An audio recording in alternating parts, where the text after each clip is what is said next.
ഇവിടെ എന്താ സംഭവിക്കുന്നതെന്ന് നിങ്ങൾക്ക് മനസ്സിലായോ? ആ ടേബിളിൽ കാണുന്നത് ഒരു രോഗിയുടെ ശരീരത്തിൽ നിന്ന് എടുത്ത ഒരു ഭാഗമാണ്. അത്ഭുതം എന്താണെന്ന് വെച്ചാൽ ഇതേ സമയം ഇതേ രോഗി ഓപ്പറേഷൻ തിയേറ്ററിൽ ഓപ്പറേറ്റിംഗ് ടേബിളിൽ കിടക്കുകയാണ്. അതായത് ഇൻട്രാ ഓപ്പറേറ്റീവ്. ഇപ്പം നിങ്ങൾ കാണുന്ന ഈ മെഷീൻ ഉണ്ടല്ലോ, അതിൻ്റെ പേരാണ് ക്രയോസ്റ്റാറ്റ്. അതിൻ്റെ ഉള്ളിൽ ഇവിടുത്തെ ഇപ്പോൾ പ്രവർത്തിച്ചുകൊണ്ടിരിക്കുന്ന ആ ഏരിയയിലെ താപനില -20യോ അതിൽ താഴെയോ ആണ്. അതായത് ടിഷ്യൂവിനെ ഫ്രീസ് ചെയ്യും, അതായത് ഫ്രോസൺ ആക്കും.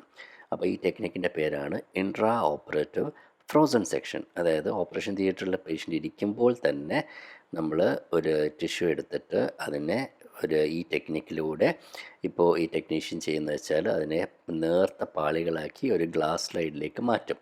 ആദ്യം നിങ്ങൾ കണ്ടത് ഒരു പത്തോളജിസ്റ്റ് അതിനെ അതിൽ നിന്ന് ചെറിയ കഷ്ണമാക്കി ഇതിലേക്ക് കൊടുക്കുന്നതാണ്.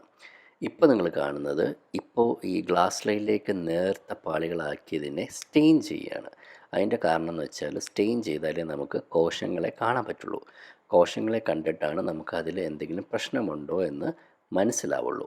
അപ്പോൾ എന്നിട്ട് ഈ ഇൻട്രാ ഓപ്പറേറ്റീവ് ഫ്രോസൺ സെക്ഷൻ എന്ന് പറയുമ്പോൾ ഇങ്ങനെ സ്റ്റെയിൻ ചെയ്തിട്ട് ഇനി നമ്മൾ ഇതിൻ്റെ അകത്ത് ഒരു കവർ സ്ലിപ്പ് എന്നുള്ള ഒരു നേർത്ത ഗ്ലാസ്സും കൂടെ അതിൻ്റെ മുകളിലിട്ടിട്ട് ഇത് പത്തോളജിസ്റ്റിൻ്റെ കയ്യിൽ കൊടുക്കും. അപ്പോൾ പത്തോളജിസ്റ്റ് നോക്കിയിട്ട് അതിൽ ക്യാൻസർ ഉണ്ടോ, അല്ലെങ്കിൽ ക്യാൻസർ ഉണ്ടിട്ട് അതിൻ്റെ അറ്റഭാഗം സർജൻ എടുത്തിട്ടുണ്ടെങ്കിൽ അവിടെ ക്യാൻസർ എത്തിയിട്ടുണ്ടോ, അല്ലെങ്കിൽ വേറെ എന്തെങ്കിലും ഡയഗ്നോസ് ആണോ എന്ന് കണ്ടുപിടിക്കും. അപ്പോൾ അതിനാണ് നമ്മൾ ഇൻട്രാ ഓപ്പറേറ്റീവ് ഫ്രോസൺ സെക്ഷൻ എന്ന് പറയുന്നത്. ഇതിപ്പോൾ കാണുന്ന ഗ്ലാസ് സ്ലൈഡ്, നേർത്ത ഗ്ലാസ് സ്ലൈഡിൻ്റെ കവർ സ്ലിപ്പ് ഇടുന്നതാണ്. മീൻസ് ഗ്ലാസ് സ്ലൈഡിൽ നേർത്ത കവർ സ്ലിപ്പ് ഇടുന്നതാണ് ഈ കാണാൻ പോകുന്നത്.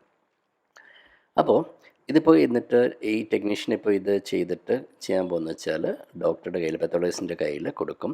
പത്തോളജിസ്റ്റ് അത് നോക്കിയിട്ട് മൈക്രോസ്കോപ്പിൽ നോക്കിയിട്ട് ഉടൻ തന്നെ സർജനെ വിളിച്ച് അവസ്ഥ പറയും.